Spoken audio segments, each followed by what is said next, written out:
네, 오늘 말씀은 시편 127편입니다.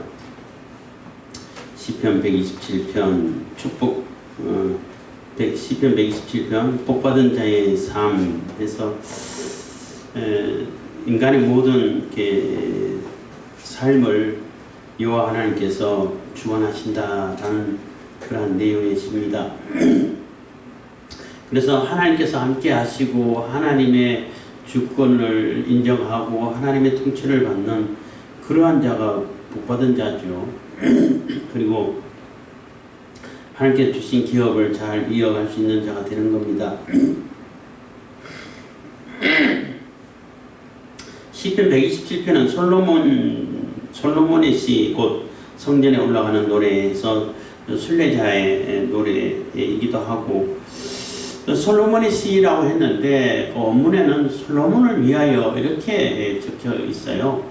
그래서 이 시가 솔로몬 시다, 아니다, 솔로몬을 위해서 쓴 시기 때문에 솔로몬을 위한 다른 어떤 자가 썼다, 그 중에 다윗이 쓴 시다 라고 이렇게 논란을 하고 이렇게 추측하는 사람들이 많이 있어요. 그래서 뭐 어떤 것이 정확하다라고 이렇게 단정지어 말할 수는 없고, 솔로몬 시라고 주장하는 사람들은 뭐 잠언 내용이라든지, 잠언에 솔로몬이 썼으니까 뭐 잠언 내용이라든지 또 전도서도 마찬가지고, 주로 솔로몬이 자주 쓰는 그러한 표현이 여기에 많이 들어있기 때문에 솔로몬 시라고 뭐 하는 것이 그렇게 뭐 틀린 것은 아니다. 그러니까 솔로몬 시라고 충분히 이렇게 뒷받침해 준다 이렇게 주장하기도 하고, 또 솔로몬을 위하여라고 적혀있기 때문에 솔로몬을 위하여 다윗이 쓴 시다, 다른 사람이 쓴 시다 이렇게 논쟁을 하고 있어요. 뭐 어쨌든 간에 그건 그렇게 중요한 것은 아니니까. 어쨌든 솔로몬이 썼든지 솔로몬을 위해서 썼든지 간에 이 모든 수고에, 인간의 모든 수고에는 하나님이 함께 하실 때 의미가 있다는 거예요. 인간의 수고 그 자체가 아무런 의미 자체가 없다라고 말할 수는 없지만은, 내가 열심히 노력하고 열심히 일을 하면은 어느 정도는 이렇게 성과를 발휘하고 효과를 나타낼 수 있지만은, 그게 허망하게 물거품처럼 사라지는 경우들이 너무 많다는 거예요. 내가 열심히 공든탑을 쌓았는데 하루아침에 무너져버리고, 열심히 준비해가지고 뭐 아침부터 아침 별 보고 저녁 별 보고 들어가도 아무런 남는 것이 없고, 얼마나 많은 수고를 해요. 특히 별 보기 얘기하니까 북한 생각나는데 얼마나 열심히 노력해요. 얼마나 애를 쓰고 얼마나 뭐 하는 것마다 다 전투해가지고 뭐 어마어마하게 일을 하잖아요. 근데 그 일한 성과가 없다는 거지. 다 그냥 물거품처럼 돼가고, 또 특히 북한 사회에서는 뭐 일반 그 이민들이라고 말할 수 있는데 북한에서는 그들 이민으로 취급도 안 하더라고. 이민은 자기 상위 1% 정도 있는 사람들만 이민이고 나머지는 다 그냥 소모품이더라고. 어쨌든 그들이 얼마나 많은 수고를 하는데 그 수고, 그 노동력을 다 착취하잖아요. 다 착취해도 자기들만 뭐 배불러고, 그 실질적으로 노력하는 사람들은 아무런 뭐 대가도 없고 열매도 없고 이런 모습을 보잖아요. 그래서 하나님이 함께 하실 때 의미가 있다는 거예요. 뭐 그 전도서도 마찬가지잖아요. 전도서도 헛되니 모든 것이 헛되도 다 이런 헛된다는 표현을 반복해서 나오는 그 구절이 있는데 그것도 마찬가지예요. 인간으로서 어떤 그 하나님이 함께 하지 않고 하나님이 배제된 상태에서 인간의 수고는 다 수고라는 얘기예요. 아무런 의미가 없고 아무런 열매도 못 맺고, 이 인간의 삶에서 뭐 조금 하는 것처럼 보이는데 그것이 다 허망하게 날아가게 되고 물거품처럼 사라지게 되고, 이런 결과를 가져온다는 거예요. 그럴 때 하나님이 함께 해주셔야, 하나님이 우리와 함께 하셔가지고 우리 역사를, 우리 인간의 역사를, 인간의 인생 모든 전반의 모든 문제들을 이끌어 가실 때에 그럴 때 의미가 있는 것이고 열매가 있는 것이고 보람이 있는 것이고 또 이렇게 또 뭐라 그럴까 뭐 효과가 있고 열매가 아주 풍성한 열매가 맺혀진다는 거예요. 그래서 하나님이 함께 하시지 않으면은 아무런 수고도 다 물거품처럼 돌아가니까 모든 것을 하나님께 맡기고 하나님을 의지하고 또 하나님 앞에 붙잡힌 바 되어서 하나님의 통치를 받으면서 그렇게 내 인생을 살아갈 때 그게 큰 의미가 된다는 거예요. 127편 1절입니다. 여호와께서 집을 세우지 아니하시면 세우는 자의 수고 헛되며 여호와께서 성을 지키지 아니하시면 파수꾼의 경성함이 허사로다. 그래서 여호와께서 집을 세우지 않으시면 하나님께서 집을 세우지 않고 우리 가정, 가족, 우리 집안, 가문을 지켜가지 않으시면은 뭐 그냥 사라져 버릴 수밖에 없다는 거예요. 아무런 그동안 수고하고 고생한 것이 다 헛으로 돌아갈 수밖에 없는 것이고 또 하나님께서 여호와께서 성을 지키지 않으시면 이 성을 지키시고 보호하지 않으시면은 아무리 열심히 파수를 쏘고 보초를 쏘고 적군이 오나 안 오나 막 열심히 해도 어느 순간에 그 성이 무너질지 모른다는 거죠. 무너져 버리고 점령당해버리고 이렇게 된다는 겁니다. 하나님께서 지켜주셔야 그때 침입해오는 적들도 금방금방 발견하게 되고 또 어떤 때는 뭐 별로 열심히 안 하다가 원인이 또 없어가지고 한번 이렇게 봤는데 또 침입자를 발견해가지고 또 이렇게 그들을 막아내고 하는 그런 경우도 많이 있잖아요. 근데 그 사람을 보게 해주는 것도 하나님이시라는 거죠. 하나님이시고 하나님께서 보게 해주시고 발견하게 해주시고 눈에 띄게 해주시고 해야 이게 방어가 되고 보초가 되고 이게 방비가 될 수 있다는 거예요. 뭐 탈북자들 얘기도 들어보고 뭐 다른 사람 얘기 들어보면은 분명히 자기는 이렇게 그 사람 앞으로 지나가는데 그 사람들을 못 보더라고 이런 간증하는 소리를 또 종종 들어요.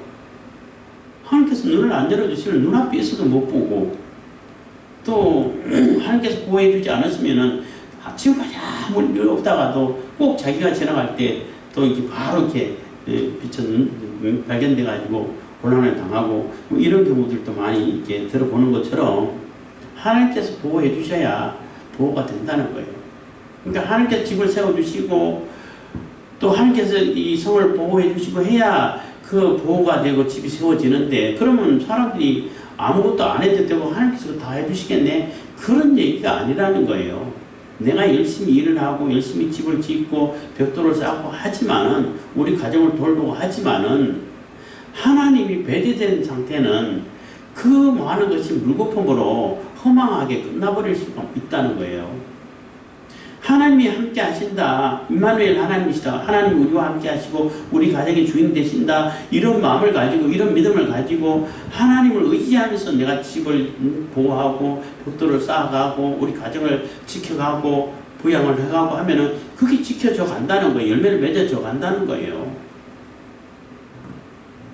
그래서 모든 인생의 그 주권자가 그 모든 인생을 하나님께서 이끌어 가신다. 여호와 하나님께서 경성해 가신다라고 말할 수 있는 것입니다.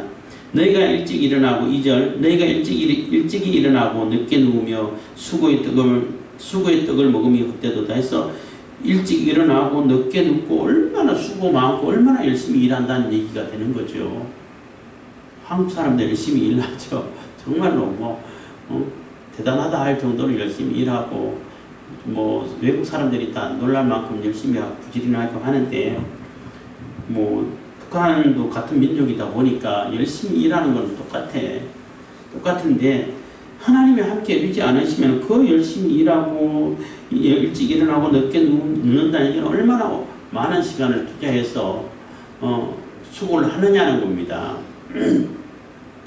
요즘 뭐 이슈가 뭐 69시간, 52시간 그것 때문에 논란이 되는데 무조건 52시간 이렇게 강제로 이렇게 못하게 만드니까 얼마나 불편하고 부족하고 또 이렇게 고용주라든지 고용주도 불편하고 쓰는 사람도 일 더하고 조금 더 이렇게 월급을 더 받고 싶은데 일 못하게 되고 52시간을 이렇게 강제를 하게 되면 그 나머지 시간은 많은 사람들이 일자리가 더 이렇게 많아지고 많은 사람들이 골고루 이렇게 잘 살게 될 거다. 이런 바보 같은 생각을 해가지고 52시간 하니까 어떻게 됐어요? 있던 일자리 다 잃어버리고 있던 사람들 다 직장 잃어버리게 되고 질 좋은 직장도 다 날아가게 되고 또 기업주는 기업주대로 물건을 제때 못 내가지고 어려움 당하고 이런 정말 바보 같은 짓을 해놓은 거예요. 근데 69시간이라는 것은 69시간 동안 일하라는 얘기가 아니라 그거를 탄력적으로 일 많을 때는 좀 더 잔업도 하고 열심히 일을 하다가 일 없을 때는 좀 더 쉬고 이렇게 기업주와 그러니까 그 사원 간에 그 고용주와 고용인이 서로 합의해가지고 일 많고 이럴 때는 좀 더 열심히 하자. 그리고 일 없을 때 좀 더 쉬자. 이렇게 합의해가지고 탄력적으로 하라는 얘기예요. 그래서 최대한 그렇게 하면 69시간까지는 일주일에 일을 할 수 있겠다. 이렇게 해서 그렇게 하는데 제목 자체도 잘못 적은 거죠. 그렇게 해가지고 그 일이 많을 때는 조금 더 열심히 하고 또 열심히 하면은 또 거기 수당도 뭐 더 받잖아요. 일반 그냥 수당 그냥 수당이다 보니까 그냥 보통 월급에 정해지는 그 책정되는 그러한 그 월급 하는 것보다 조금 더 보태지잖아요. 그럼 월급도 더 많아지죠. 그래서 벌 수 있을 때는 열심히 벌고 또 쉴 때는 조금 더 내가 쉴 수 있게끔 쉬고 이렇게 탄력적으로 각자 환경에 맞게끔 이렇게 하자. 이렇게 해서 그런 걸로 했는데 뭐 이게 뭐 노동자를 죽이려고 그러냐, 사업자만 생각하냐 이런 말도 안 되는 그게 또 이렇게 그 시비를 거는 것이 있는데 그 내용을 잘 보면은 충분히 이해가고 다 노동자도 그러니까 고용주도 좋고 또 고용인도 뭐 좋고 서로 좋은 그러한 제도로 바꿔가려고 하는데 막 애를 쓰는 그런 모습을 보는데 그것도 마찬가지예요. 그렇게 열심히 일어나서 수고하는 그 수고가 하나님이 함께하지 않으시면은 다 헛되다는 거예요. 하나님이 보호하지 않으시면은 순식간에 날아가 버리고 물거품이 사라지는 것처럼 서로 사라져 버릴 수밖에 없게 된다는 거예요. 그래서 너희가 일찍 일어나고 늦게 누우며 수고의 떡을 먹은 같이 헛되도다. 그러므로 여호와께서 그 사랑하시는 자에게 잠을 주시는도다. 그래서 그렇기 때문에 하나님께서 여호와께서는 그 사랑하는 자에게 사랑하는 주님의 백성이고 주님의 자녀들에게 평안한 쉼을 준다는 거예요. 안식을 준다는 거예요. 잠을 준다는 거예요. 잠이 보약이라는 얘기가 있잖아요. 근데 뭐 어떤 분이 그런 얘기를 하더라고요. 기계는 그냥 쉰다고 해가지고 좋아지지 않는다는 거죠. 그냥 쓴 만큼 사용한 만큼 그냥 이렇게 그 수명이 깎아져 가고 하는데 사람은 쉬고 잠을 자게 나면은 새 힘을 얻게 되고 새롭게 된다는 거예요. 그래서 우스갯소리하게 얘기하는 걸 들었는데 그것처럼 하나님께서는 뭐 아침에 일찍 일어나서 늦게까지 자고 그래서 뭐 쉬는 시간도 없고 이렇게 해가지고 막 바둥바둥 해가지고 뭔가를 이루려고 하는데 그것조차도 하나님께서 허락하시고 하나님께서 그 열매를 맺게 해주셔야 그 열매를 얻을 수 있는데 그렇게 해가지고 하나님 배제된 상태에서 하나님 의지하지 않고 지 혼자 뭘 하겠다고 해가지고 하면은 남아지고 내 손에 들어오는 열매가 있냐는 거예요. 결국은 아무것도 없게 된다는 거예요. 허망하게 된다는 거예요. 또 물론 뭐 돈 많이 버는 사람 하나님 안 믿어도 돈 많이 버는 사람 있죠. 있는데 그런 사람도 돈을 많이 벌었는데 너무 허망하고 공허해서 자살하는 사람도 있고 그래서 그것이 중요한 것이 아니라 결국은 하나님께서 평안한 쉼을 주고 평안을 잠을 주고 그래서 내가 평안하게 건강하게 이 생활을 잘 이끌어갈 수 있도록 인생을 잘 이렇게 경성해 갈 수 있도록 인생의 길을 갈 수 있도록 그렇게 만들어 준다는 거예요. 내 수고가 헛되지 않게 만들어 준다는 거예요. 그리고 수고하는 것도 막 쉬는 시간도 없이 그냥 너무나 피곤하게 그렇게 일하는 것이 아니라 쉬고 다시 회복하고 또 새 힘을 얻고 이렇게 해서 그 새 힘을 얻어가지고 계속 건강하게 계속 앞으로 그 인생을 행복하게 또 건강하게 또 열매를 맺으면서 살아가게 해주는 분이 바로 여호와 하나님이시라는 거죠. 그래서 하나님을 절대 배제해서는 안 되고 절대적으로 하나님이 개입하셔서 하나님이 함께 하실 때에 내 모든 수고가 뭐 어떤 수고든 간에 그게 의미가 있게 되고 그게 복된 삶이 된다는 거예요. 그래서 복받은 사람의 복받은 자의 이 삶이 그러한 하나님이 함께 하시는 삶이 된다는 것입니다. 3절입니다. 자식은 여호와의 주신 기업이요 태의 열매는 그의 상급이로다. 그래서 자식은 여호와의 주신 기업이요 한 얘기는 그 여호와의 기업이요, 그러니까 자식은 여호와 하나님께서 주신 여호와 하나님의 기업이라는 얘기예요. 자식이 우리 개인 부모의 소유가 아니라는 거예요. 물론 친권이 부모에게 있기 때문에 부모가 끝까지 책임져야겠지만은 하나님께서 맡겨주신 자녀라는 거예요. 그래서 내 마음대로 또 내가 하고 싶은 것을 막 자녀에게 강요해가지고 하게끔 하고 대리만족하고 그런 용도로 써서는 안 된다는, 용도로 이게 양육해서는 안 된다는 거예요. 그 아이가 가진 재능이 뭔지, 그 아이가 하나님께서 어떤 달란트를 주고 재능을 주셨는지, 어떤 걸 가지고 하나님께 영광을 돌린지, 그것을 그 아이에게 주신 그 재능을 발굴해서 그것을 잘 이렇게 수련시키고 훈련시켜가지고 또 이렇게 잘 길러서 하나님께 영광이 되는 그런 삶을 살 수 있도록 이끌어줘야 된다는 거예요. 그게 우리가 자녀를 대하는 그러한 자세가 되는 거죠. 자식은 여호와의 주신 기업이요, 이제 주신이라는 것은 이제 그 의역을 해놓은 것인데, 그 원문은 자식은 여호와의 기업이요 이렇게 된 거예요. 여호와의 기업이라는 거, 하나님의 기업이라는 겁니다.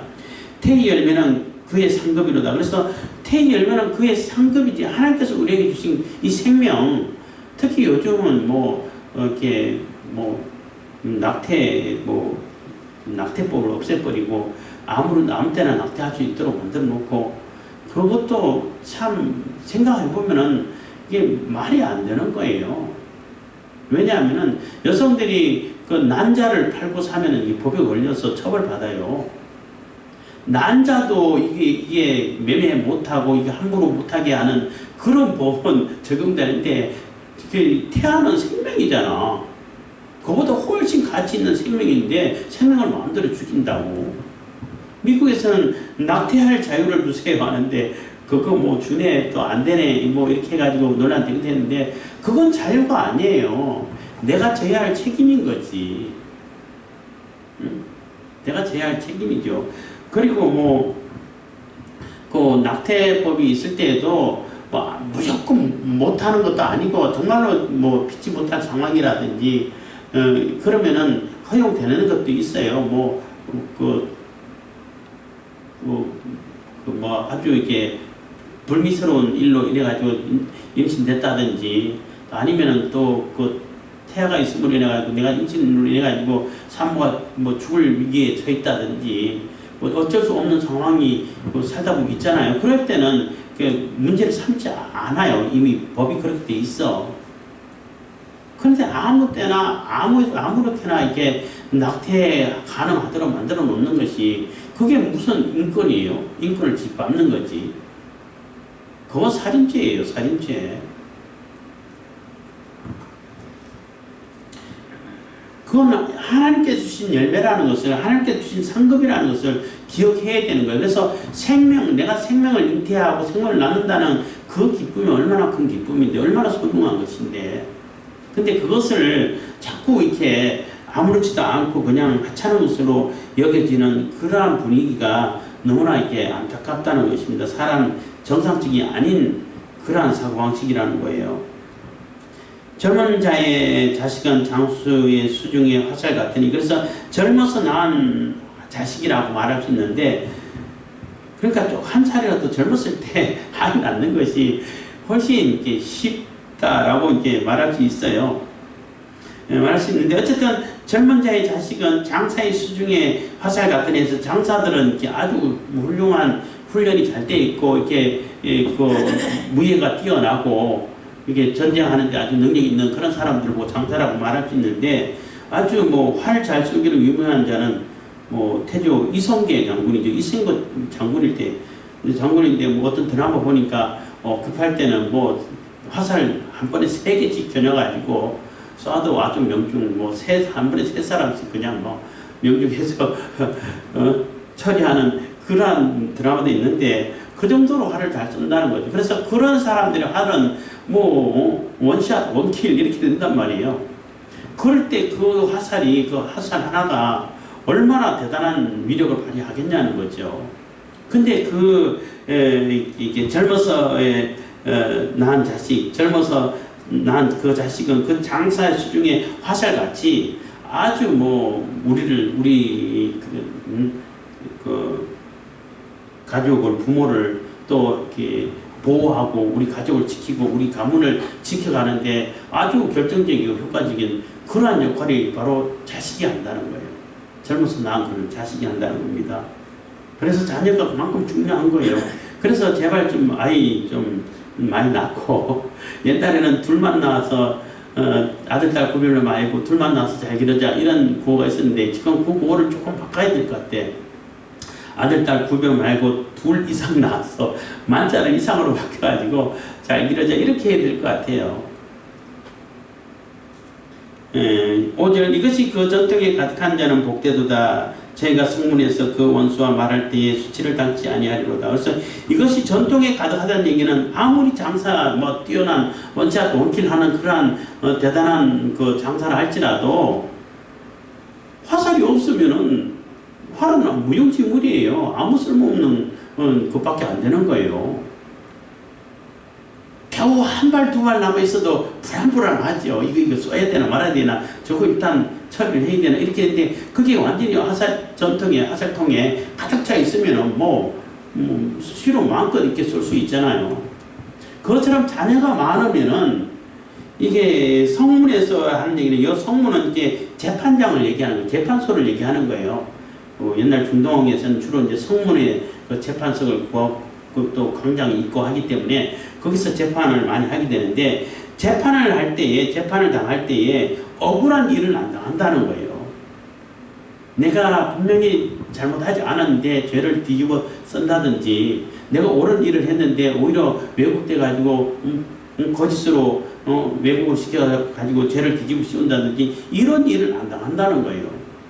자녀가 많으면은 그럴 수밖에 없잖아요. 각 분야에서 장사한 자녀가 있고 분야에서 전문가가 돼 있으면은 뭐 많은 도움을 받을 수 있죠. 지금도 마찬가지예요. 그만큼 이게 전통에 가득한, 그러니까 이것이 그 전통에 가득한 자는 복되도다. 저희가 성문에서 그 원수와 말할 때에 수치를 당치 아니하로다. 그래서 그 원수와 대적자, 나를 뭐 죽이려 하고 나를 얽매려고 하고 또 억울하게 만들려고 하는 그런 자에게 있어서 그런 일을 당하지 않도록 당당하게 나설 수 있다는 거예요.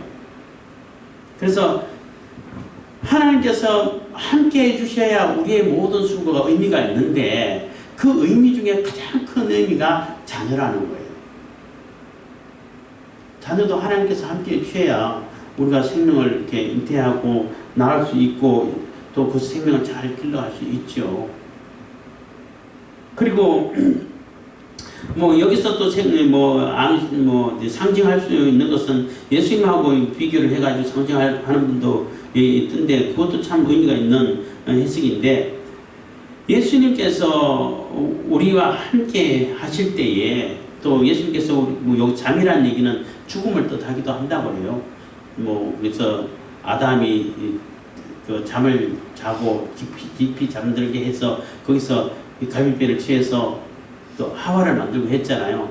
그 하와가 정상적인 부부할 때 얼마나 감격했는 것처럼. 그래서 예수님이 죽음을 통해 가지고 교회가 부부와 같은 그러니까 연합하는 교회가 탄생했던 것처럼 그리고 예수님께서 십자가에 달려서 죽음으로 인해 가지고 우리가 생명을 얻고 구원해지고 또 이게 교회가 탄생한 것처럼 이 사랑하는 자에게 잠을 주셔서 평안한 그 잠을 죽음을 통해 가지고 여기서 사랑하는 자는 뭐 예수님으로 이렇게 상징해서 그 예수님께서 죽음으로 통해 가지고 이렇게 교회를 세워주는 것처럼 우리가 교회 그 하나님의 자녀로서 다시 태어나게 되고 상급이 있게 되고 열매가 맺혀지게 되고 또 그것이 또 여기서 원수 그러면은 사탄 마귀라 얘기할 수 있죠. 그들이 우리를 이렇게 위협할 때 절대 수치를 당하지 않고 당당하게 대응할 수 있다. 뭐 이렇게 뭐 해석하는 분도 계시는데 그것도 의미가 있죠. 그런 상징도 있습니다만은 어쨌든 간에 하나님이 함께 하실 때에 의미가 있는 인생을 살 수 있는 것이고 그 인생에 있어서 가장 의미가 있고 보람 있는 것은 자녀라는 거예요. 그 자녀가 하나님 안에서 하나님의 뜻을 따라서 하나님께 주신 그 목적대로 이렇게 잘 자라고 양육될 때에 그 자녀가 또 이렇게 우리에게 굉장히 힘을 이렇게 얻게 만들어주고 굉장히 큰 버팀이 되고 같은 이렇게 능력이 된다는 것입니다. 그래서 하나님께서 우리에게 자녀를 주시고 또 잉태케 해주실 때는 정말 기뻐해야 되고 그 자녀 그 생명을 소중히 여겨서 잘 양육해서 하나님 앞에 귀히 쓰임 받는 그러한 자녀로 그러한 생명으로 자랄 수 있도록 우리가 힘쓰고 모든 일에 늘 하나님과 동행할 수 있는 그런 삶을 살 수 있기를 바라겠습니다. 기도하겠습니다. 사랑해 주신 감사합니다. 이 시간에도 은혜 복을 베푸시는 감사드립니다.